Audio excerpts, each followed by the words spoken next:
Hello everyone, I'm Jim Longworth and welcome to another edition of Triad Today, and this will be a bittersweet segment because normally when we interview somebody on the show, he or she is not getting ready to leave, and I hope it's nothing I said that's making him leave. Next to me, our good buddy Art Gibble, CEO, and I'll say retiring CEO of Goodwill Industries in Northwest North Carolina. Good to see you, sir. Same. Good to see you, We'll Jim. get to the retirement thing in a second, but very quickly, let's remind folks what the mission of Goodwill is. Goodwill generally, if you think about it, everybody knows us for our stores and donating to Goodwill. But essentially, we take those profits and we help people get back into the workforce. And you help thousands and thousands of people every year, which I think is great. Now, you've made the decision to step down. You've been at the helm for, I guess, just over 15 years. Mm-hmm. What have you seen change in those 15 years in terms of community need, in terms of what you're able to deliver? Can you capsulize that for me? Yeah, briefly. When I started, it was a pretty typical economy. And so things hadn't been changing very much. But then the Great Recession hit, and that changed a lot of things. 2008. Yeah, it disrupted a lot of people's careers, put them out of work. They didn't have the skills to get back into work. We created a professional center to help a lot of people here in Forsyth County. And that's even getting worse now. Because of COVID. Because of COVID, and the COVID pandemic has really forced companies to change the way they do business. So a lot of work from home, work from anywhere, a lot more robotics, putting people out of work permanently. And that means a lot of people having to develop new skills, and that brings us back to your first point, which is you take the profits, and we can't emphasize this enough, that you donate items, and those items go to the Goodwill stores, and the proceeds from those sales go into these workforce development programs that you were talking about, making a difference in people's lives because they can get retrained, they can get in a position to get back at work, and that's just something. Now, there's so many things that you've achieved, but I know you don't like to brag on yourself, but think of, is there one particular achievement in the 15 years that maybe you're most proud of? There isn't one, but if I think about it, when I first got in the first early stages 15 years ago, it was probably the rapid expansion of Project Reentry across our territory. For ex-offenders? For ex-offenders, helping ex-offenders re-enter society, get a job, connect them to the resources that they need. And then probably in the middle stage, it would have been the affiliation with Crosby Scholars, and taking that organization and creating two new organizations in Rowan and Iredell counties.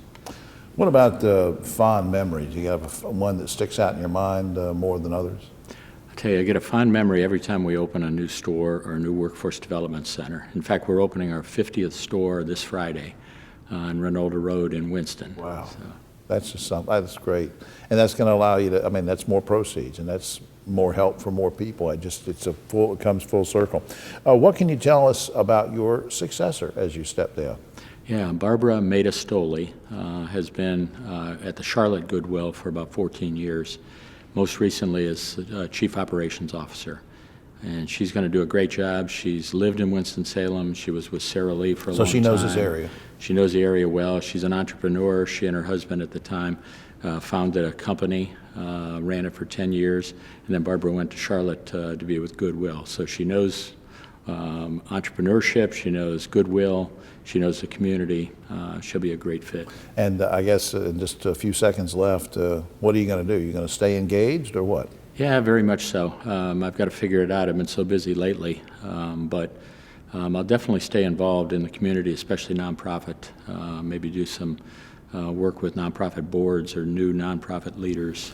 Which goes along with our holiday nonprofit special as well, and I just can't tell you, I can't thank you enough for all you've done for the community over the years, Art. I appreciate it. Well, thank you, Jim, and thank you for what you do for the community. This is a great resource to get mission moments out. Well, I appreciate that. Up on screen, Goodwill, nwnc.org. Please check that out. And if you can't get through on the website, I'll give you Art's home number. And you can, no, I won't do that. Happy holidays. Thanks, Jim. Same to you. We'll be right back. Back now on Triad Today, and I wish I could tell you that we have a happy topic to talk about, but it's kind of not, but it's helpful to talk about it. Talking about separation that can lead to divorce, and we have an expert in that field. With me now is Jessica Young, attorney with Dummett Fraden. Welcome to the program. Thank you. Help me out first. How does a couple legally separate? So when a couple chooses to legally separate, one of the parties needs to move out of the marital home, or they both need to move out of the marital home. They both need to. Is that ever done where you just nobody lives in it? If they choose to. Yeah. But that'll matter during property division All right. later. Now, do I need a legal document to show that I've been separated or that we are separating? I mean, does that need to be done? Do I need to sit down with an attorney and? No, you don't have to have a document to prove that you're legally separated. However, it is in the best interest of the parties to get what is called a separation agreement. Yeah, because I would imagine, that one person could say, yeah, we separated on March 1st, and the other one say, no, we didn't. I mean, at least you ought to have, I think we should get you to help us with this. Now, what could be included in a separation agreement? What kind of things could be included? So a separation agreement would include the date of separation. So that would be official in the document. And then it could include anything from the parties' assets and their debts and any type of property they have. It can also cover alimony, child support, and child custody. And that's legally binding? Correct, yes. Okay. Now, can I draft my own separation agreement? You could, sure, but a lot of times there are several complex issues such as property division and child custody that would be covered in the separation agreement, and it can be very costly to have to go to court and try to fix any mistakes or any unclear parts of the separation agreement. Yeah, I mean, I think folks, and I'm guilty of this too, you'll watch TV and you'll see these legal dramas and you say, hey, I could do that. I could just go in and represent myself like they do in that movie I saw the other night. See, folks, I'm telling you, you need someone like Jessica to help you out with these things. Now, how long here in North Carolina would somebody have to wait? Let's say the two parties, let's say they're not fighting too bad and they've got sort of a good separation agreement going. How long do they have to have been separated and have this separation agreement before they can officially be divorced? You have to be separated for a year. So a year and a day after the date of separation, one party can file for divorce. Now, we didn't rehearse this or anything, but I'm just curious because you mentioned things like alimony and child support. Do all those things need to be worked out ahead of time in a separation agreement, or can you just separate and then you start working on a divorce agreement, or how does that work? Sure, you could separate, and then once the parties are separated, you could go back and forth negotiating a separation agreement that would cover property division and child support and alimony and child custody. You have a tough job, and I just want to ask you a personal question. Again, we didn't rehearse this, so I'll put you on the spot to find out why you went into the legal profession, because I'm always curious when I meet somebody for the first time. Did you have a mother, a father, an aunt, an uncle who was an attorney, or did you just want to be an attorney ever since you came out of the crib at age 1, or what? No, I'm the first attorney in my family, but I graduated from college and was a social worker for a couple years, and I really enjoyed helping families, and so I wanted to be able to continue helping families in a legal aspect. And you do that so well. Now, where did you go to college? James Madison University. Great university. That's a great university. And you've been with Dummett Fraden for over a year now. Mm-hmm. And I just think it's great how you do help people, because these are not always pleasant things to go through, and they're certainly stressful, even if they're semi-pleasant. And we need folks like you to help us through it. I'm going to put something up on screen here, dummettfraden.com. Dummettfraden.com is the website. Or you can call and make an appointment if you want to get in touch with Jessica. You can call the main toll-free number, I think it's toll-free, 877-978-3218, and just ask for more information, and Jessica will help you out. Thanks for doing this. Thank you. Happy holiday. Thank you. We'll be right back. Glad when our good friends from Mountain Valley Hospice can drop by and update us on what's going on and the service that they're offering to so many people, doing such a great job in the area. And my friend on the right who's been here with us before, Melissa Hyatt, is Senior Director of Development for Mountain Valley Hospice and Palliative Care. Melissa brought a special guest with her today.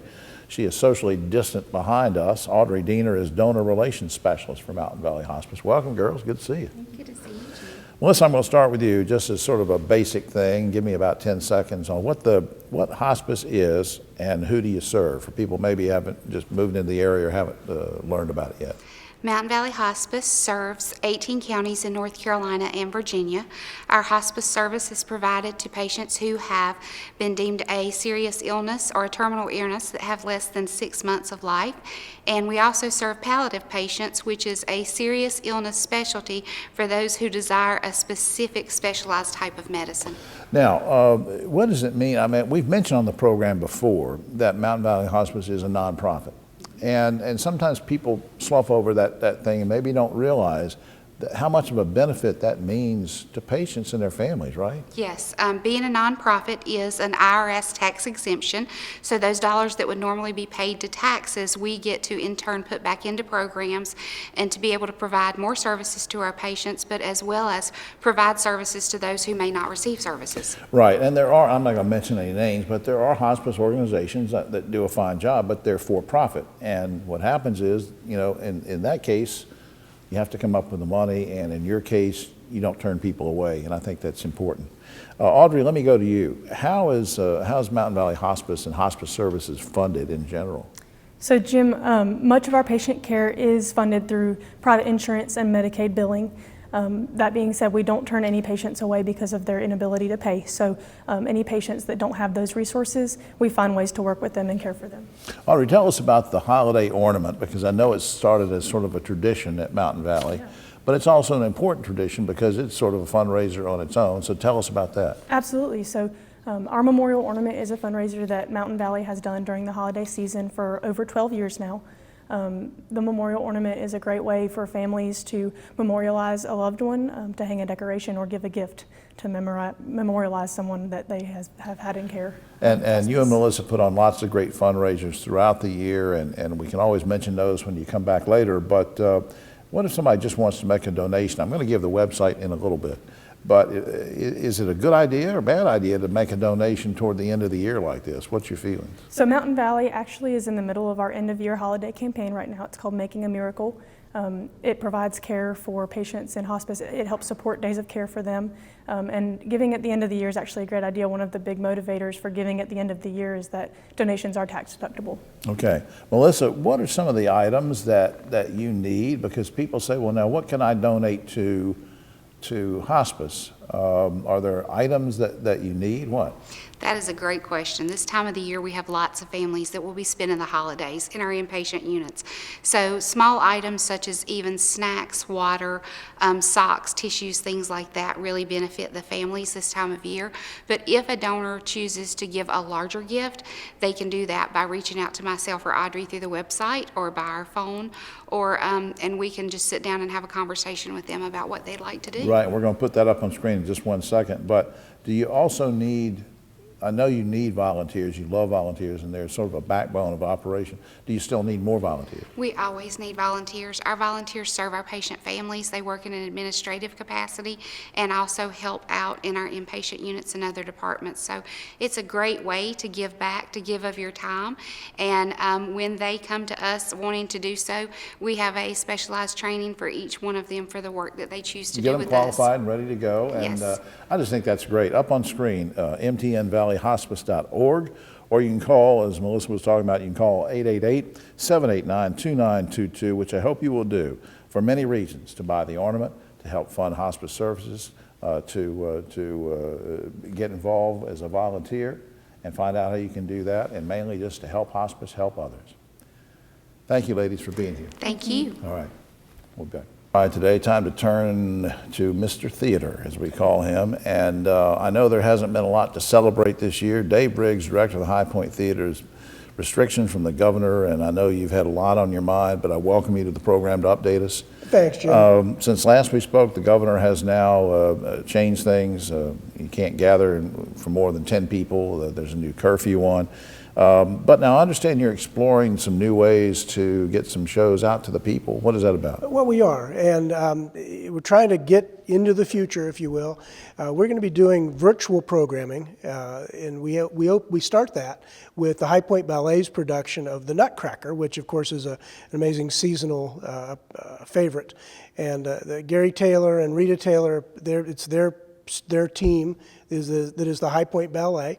We're doing 3 evening performances on the 17th, 18th, and Yeah. Yeah, I think it is. Okay, so 18th, Yeah. 19th, and 20th. for Yeah, the- 17th through the 20th, I think I was looking on the The website. 18th, 19th, and 20th, there's a performance at 7:30 on that Friday, a 7:30 Saturday, a 2 o'clock Sunday, and then a 2 o'clock matinee of the shorter version, The Land of the Sweets, which is basically the second act of the Nutcracker. Now, you know me, I'm not very high tech, and so I don't do a lot of this streaming stuff, although we stream the show and people like it. But now, is there a fee? Like if I say, hey, I really want to see the Nutcracker about this streaming thing, do I pay a fee or There what? is. You go to the High Point Theater website, and you'll choose the show that you would like to see, because it's going to happen live. Now, the recording will be available for about 14 days after that. So if you say, Okay. gosh, we want to see that on Christmas Eve, we can watch it again. Right. But you'll buy a ticket, and then you'll get a code to tune into that particular broadcast of the show.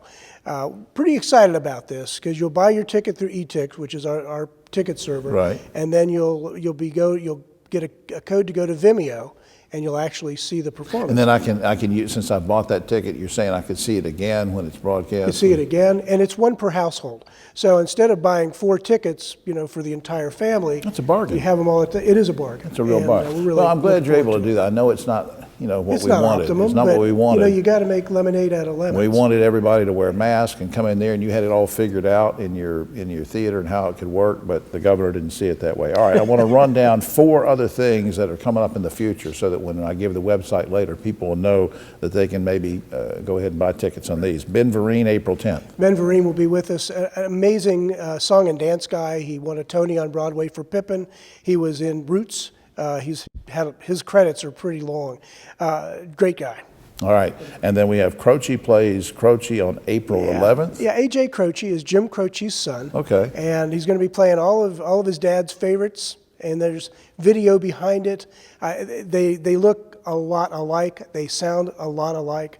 It's going to be a really fun show. And as I recall, he and Ben both were supposed to have come earlier, but because of COVID, things were shifted. That's So correct. now we're keeping our fingers crossed. A.J. was actually scheduled for last spring. That's right. And so hopefully by April, things will be a little bit more normal. Vaccines will be more available, we're hoping. Mike Super on April 23rd, what's that about? Mike Super is a magician, illusionist, comedian. He was a runner-up on America's Got Talent a few years ago. He will do things this close to you that you have no clue how he did. Well, my wife does that too. And me That's too. a whole and, other segment. And he does the large illusions. He might make something appear or disappear. I've got a few things. And in you can't mind. figure it out. You can't. No, I have no idea. Okay, very quickly, the WEBB family, April 24th. The WEBB family is the WEBB family is a local gospel group. They're based in High Point, but they do Southern gospel music all across the country. And they usually do a homecoming every year at Green Street Baptist Church. I've convinced them to do a performance at the High Point Theater. It's going to be a lot of fun. That's great. Up on screen, highpointtheater.com. You can call for tickets. 887-3001 is on screen.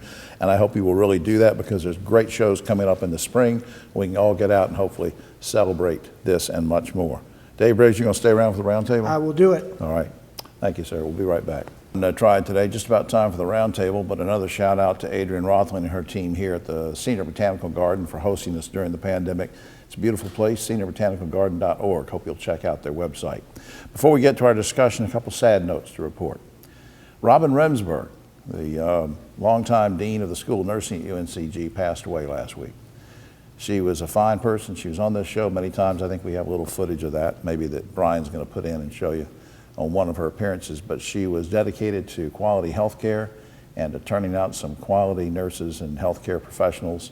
Robin Remsburg will be missed. And then, and let me see if I can get through this one, a few days ago, my oldest and dearest friend passed away, Daniel Seaman. Dan, I think there's a picture of the two of us with Hal Holbrook when he came in town to do Mark Twain, and we used to kid each other that of the three of us in the picture, which one looked the oldest, me or Dan or Mark Twain, and Dan thought it was me.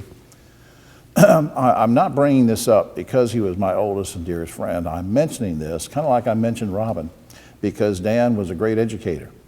For decades and decades, he was a drama instructor, among other things, in the Guilford County school system, first at Dudley High School, later at Weaver Academy. And he touched and mentored thousands and thousands and thousands of high school lives. High school kids that went on to do great things. He took them to national competitions. They put on plays and musicals, and he just had a real impact on their lives and their families. They were lucky to have him as a teacher and a mentor, and I was lucky to have him as a friend. And I think about his lovely wife, Mary, and their kids, Dale and Heather, and their loss is insurmountable, and so is mine. All right, guys, let's get to the round table. To my right, I'm lucky to have lots of friends now, and 3 of them are right here. Next to me, Ogie Overman on the right, but always a political left, the great broadcaster, journalist. Social distance behind us, our good buddy Dave Briggs, who we held over from earlier. And Dave is, of course, director of High Point Theater, unless he makes us mad on the round table, and then he's out of here. Keith Granberry, founder of Helping Hands Consultants worldwide, doing great things, including getting people registered to vote this year. Guys, let's start with Hanes Mall and malls in general. Hanes Mall in Winston-Salem has been the scene of gun violence recently, as we know, and this is just not recent. It's for a couple of years. Mall owners have expanded curfew hours for people under 21. Meanwhile, local police, our friends Sheriff Kimbrough and others are saying we're going to do more patrols, and that's great. But in general, here's my question. Should large malls also be required to have manned gates at all street entrances and metal detectors at all building entrances? Ogie, let's start it out. Well, first of all, I'm sorry for your loss, Jim. I know I can tell it's hurting you. Sure. You know, we talk about this every year. It seems every year there's a shooting or some kind of crime at a mall around Christmas. It's just part of the, I think maybe like a greeter at the door. Metal detectors just can't work. That'll kill the malls. But see, the violence is going on inside and outside. Yeah, Dave, I know, it's a problem. I know. Yeah, it is a problem, and thank you for the tribute to Dan, by the way. You knew Dan. Fine fella. I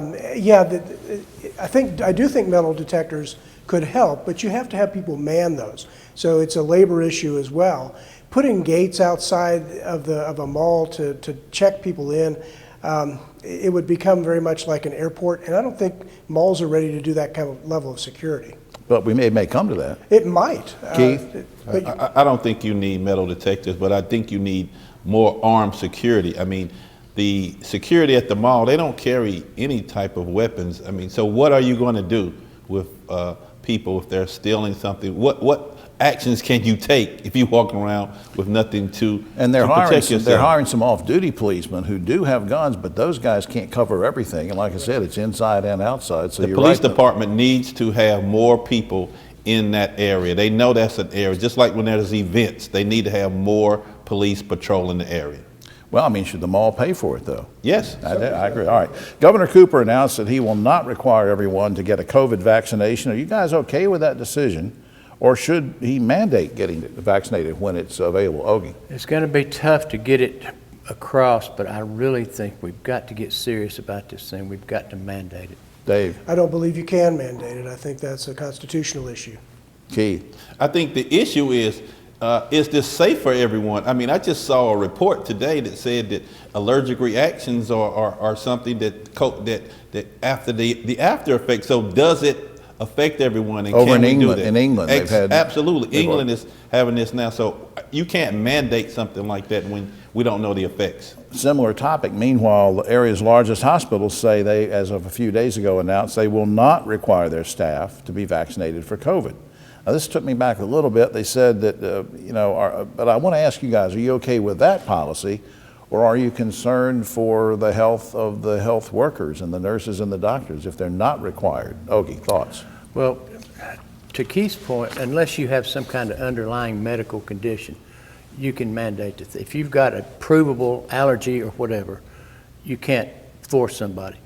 But if a healthcare worker doesn't want to get it, I'm not going to want to go to that healthcare worker for care. And That's and scary. they're all That's saying scary. it, Dave. I think as an employer, they are allowed to mandate that you have to have that to work here, just like you have to have a polio vaccine to go to elementary school. So, Again, I'm against mandates in terms of mandating, but there has to be something that stop this wave. So I think when it comes to healthcare workers, they probably are going to mandate that they do it based on the fact that they're meeting and dealing with so many people. This next topic is going to take me more time to ask it than to answer it, but I want to get through it as fast as we can. NASDAQ is proposing a new rule that will require companies to make their board of directors more diverse. That sounds good. The problem is they say all you have to do is qualify one diverse, quote-unquote diverse person, which includes gay, lesbian, Latino, women, whatever.